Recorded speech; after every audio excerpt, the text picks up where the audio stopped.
Stop thinking Westerns were simple cowboy adventures. What if the greatest films of the frontier were actually brutal stories about loneliness, revenge, and men haunted by the violence they created? Even Clint Eastwood, the actor who became the face of the modern Western, has pointed to a handful of films he considers true masterpieces. But some of the titles on that list are darker than most audiences remember. And one of them changed the entire genre forever. Stagecoach, 1939. Long before the Western became dark and morally complex, Stagecoach helped establish the foundation of the genre. Directed by John Ford and starring John Wayne, the film follows a group of strangers traveling across dangerous frontier territory by stagecoach. Among them is the Ringo Kid, an outlaw seeking revenge for the murder of his family. What makes the film remarkable is how it quietly reveals the tensions within the group. Each passenger carries secrets, prejudices, and personal fears as they cross a landscape filled with danger. Ford's direction transformed Monument Valley into one of the most iconic locations in cinema history. Vast desert horizons and towering rock formations created the visual language that countless Westerns would later imitate. But beneath the adventure lies a deeper theme. Civilization on the frontier is fragile, justice is uncertain, and survival often depends on people who exist outside the law. Stagecoach didn't just help define the Western, it helped create the mythology that later films would challenge. The Man Who Shot Liberty Valance, 1962.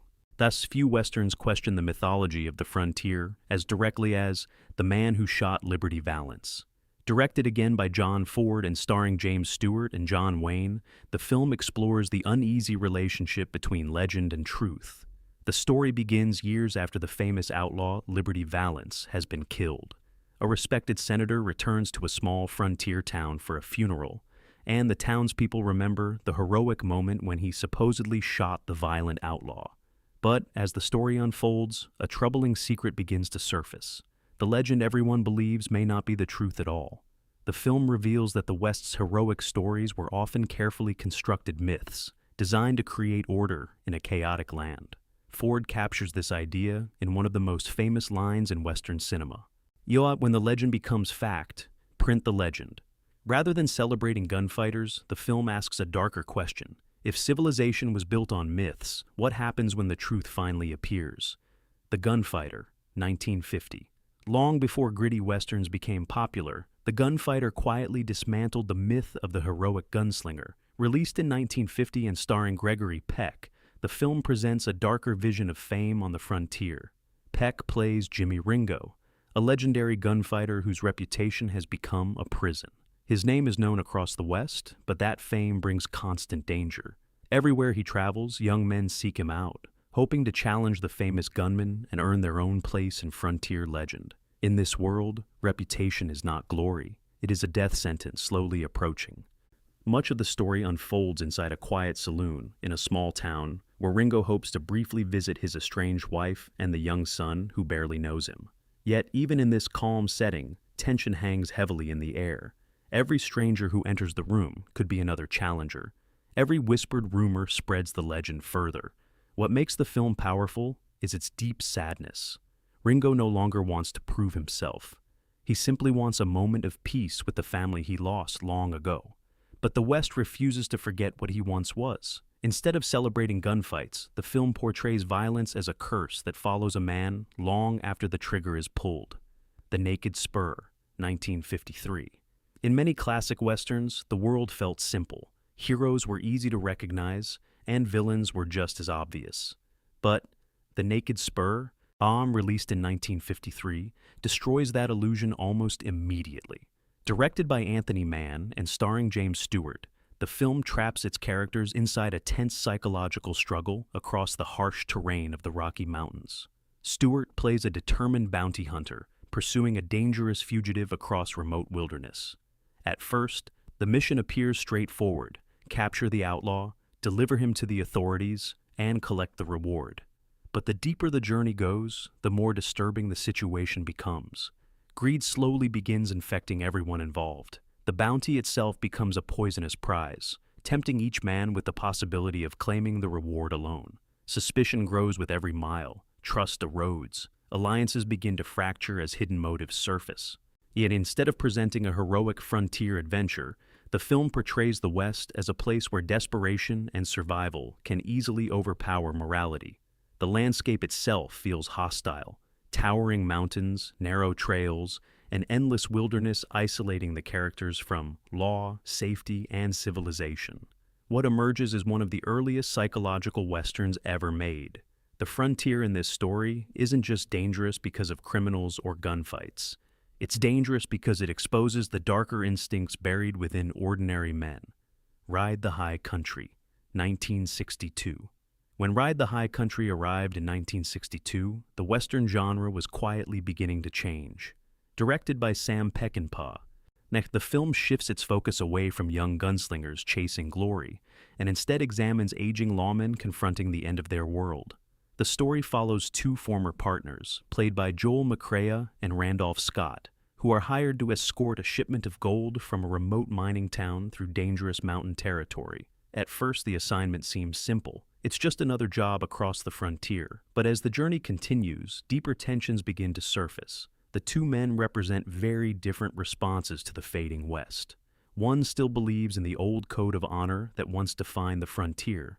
The other sees the changing world as an opportunity to finally take something for himself, even if it means betrayal. As they travel through isolated mining settlements and rugged mountain landscapes, the rough reality of the frontier becomes clear: lawless camps, desperate men, and justice that exists only when someone is willing to enforce it. Yet the true power of the film lies in its emotional weight. These are not young gunfighters trying to build reputations. They are aging men quietly questioning whether their lives, and the code they followed, still mean anything. By the final moments, the story feels less like a triumph, and more like a farewell to the mythology of the Old West itself. The Wild Bunch, 1969. Few westerns shocked audiences the way The Wild Bunch did when it premiered in 1969. Directed by Sam Peckinpah, the film pushed the western genre into far darker territory, presenting violence with a level of realism that many viewers had never seen before. The story centers on a group of aging outlaws planning one final robbery.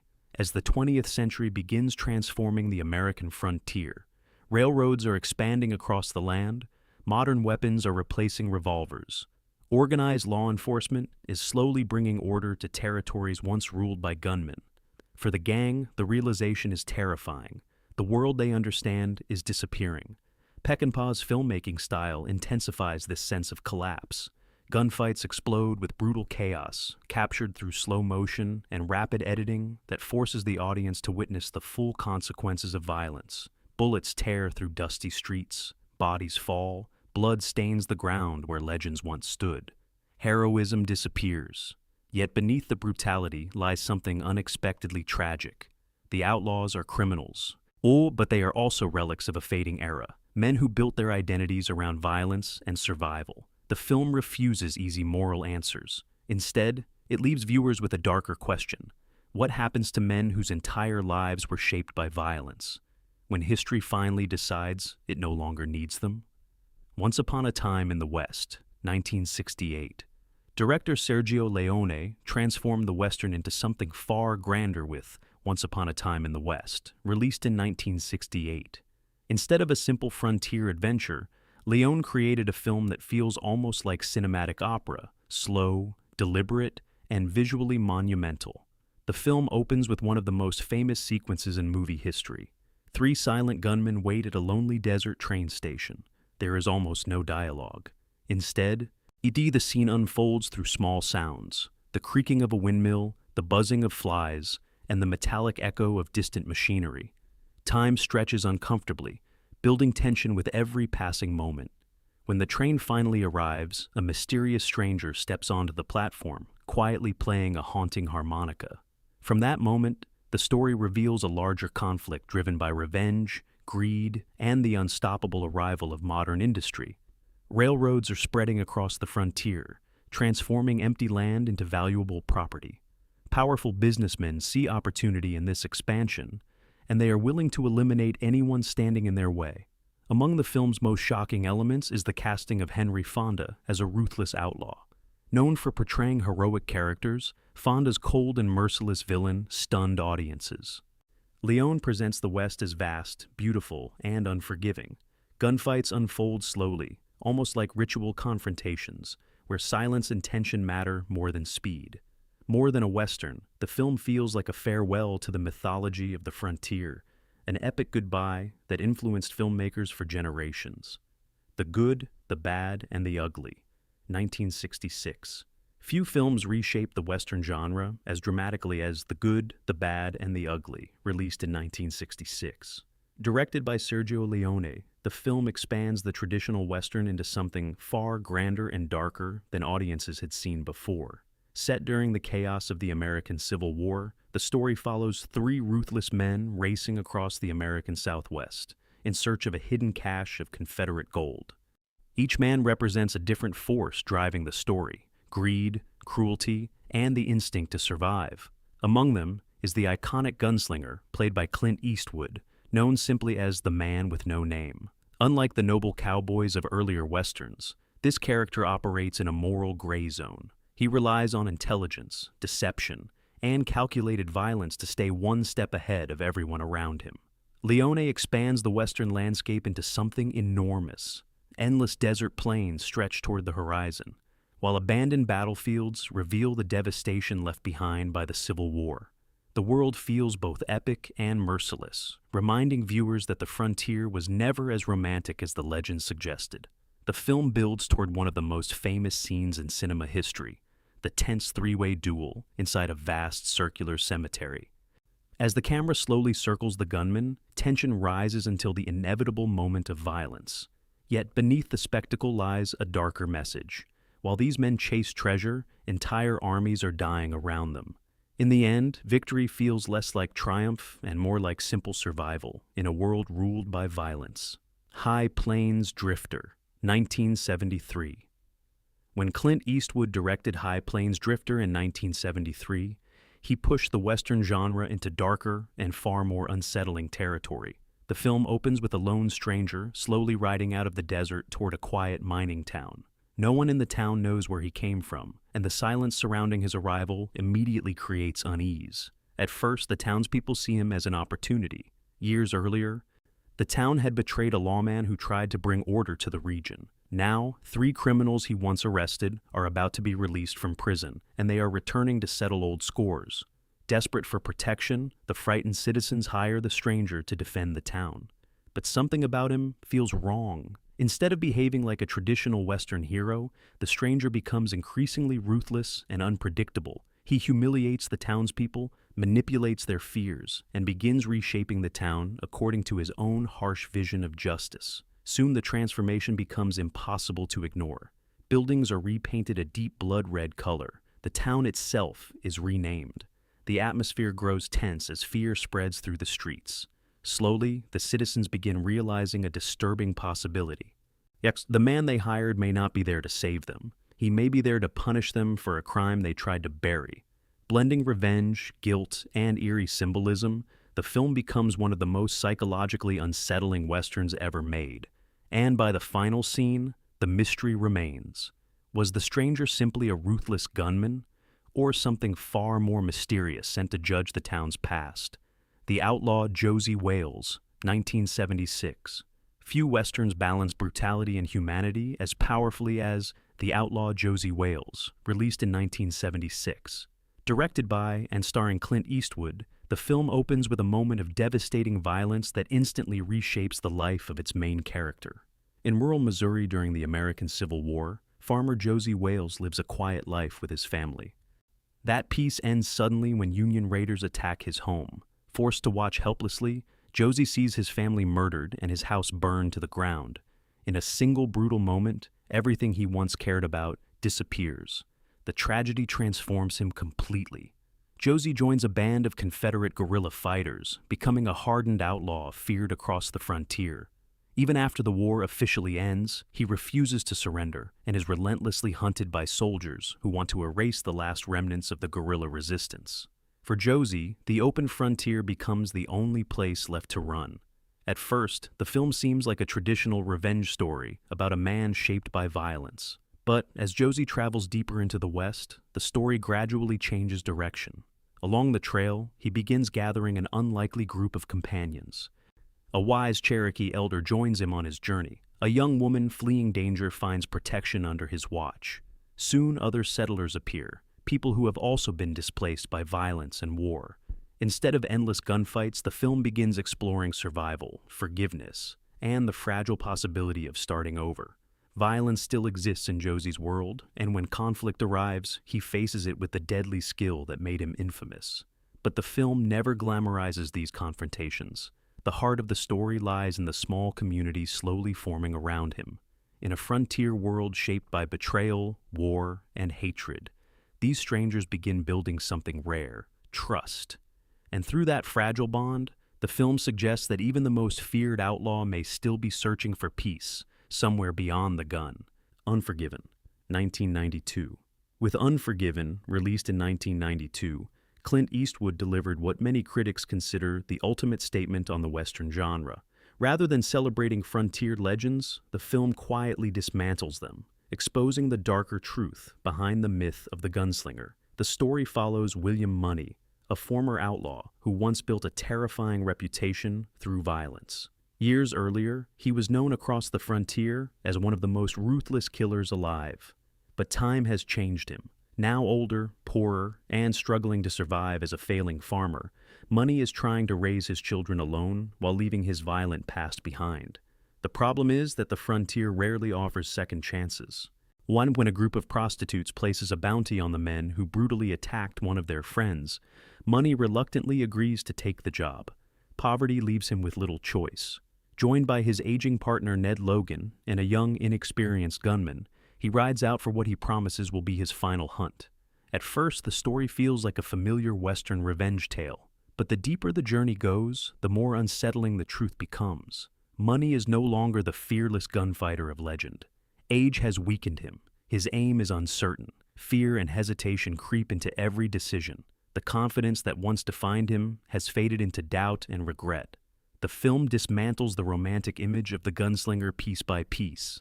Gunfights are chaotic and clumsy. Violence is terrifying rather than heroic. Men die confused and frightened instead of gloriously. Even the town sheriff, played by Gene Hackman, represents a distorted version of justice, maintaining order through cruelty and intimidation. By the final confrontation, the film's message becomes clear. Legends are often built on lies. Behind every famous gunfighter stands a trail of grief, regret, and forgotten victims. The Searchers, 1956. Few Westerns carry the haunting power of The Searchers, released in 1956.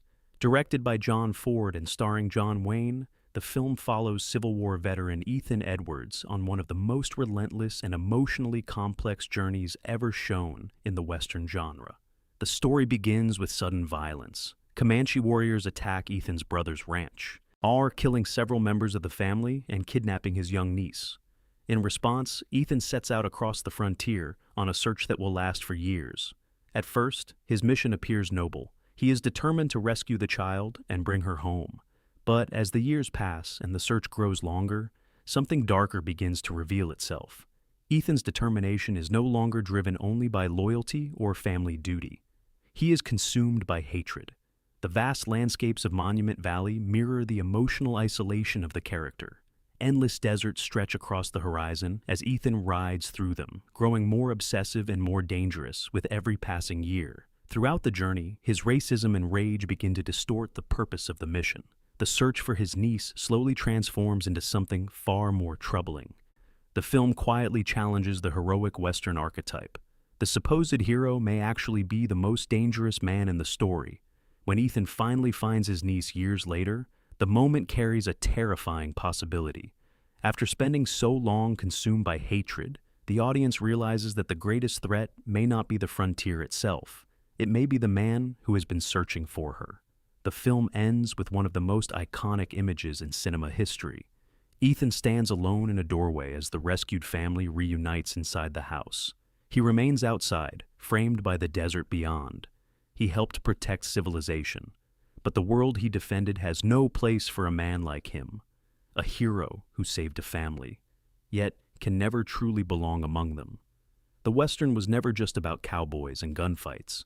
These films revealed the darker truth behind the legend: lonely men, fading worlds, and the heavy cost of violence. From haunting classics to brutal revisionist stories, each masterpiece reshaped the genre forever. And as Clint Eastwood understood better than anyone, the West was never truly heroic. It was human.